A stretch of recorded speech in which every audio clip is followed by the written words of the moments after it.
கோவை மேட்டுப்பாளையம் பேருந்து நிலையத்தில் கணவன் மனைவி இருவரும் மது போதையில் தகராறு. தடுக்க வந்த பெண் காவலர்களையும் தாக்க முயன்ற பெண்ணால் பேருந்து நிலையத்தில் பரபரப்பு.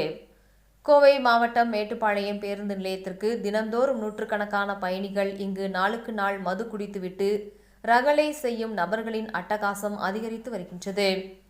இந்த நிலையில் இன்று காலை மேட்டுப்பாளையம் பேருந்து நிலையத்தில் பல்வேறு பகுதியிலிருந்து கோவை, திருப்பூர், நீலகிரி போன்ற பகுதிகளுக்கு செல்ல பயணிகளின் கூட்டம் அதிகமாக இருந்த நிலையில் அந்த கூட்டத்திற்கு மத்தியில் ஒரு தம்பதியினர் இருவர் கடுமையாக தாக்கி சண்டையிட்டுக் கொண்டனர்.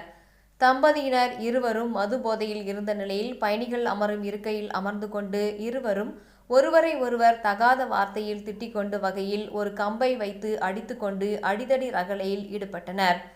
சண்டையை தடுக்க சென்ற அனைவரிடமும் தகாத பேச்சு மற்றும் அவர்களையும் அந்த பெண் தாக்க முயன்றதால் அங்கு கூடியிருந்த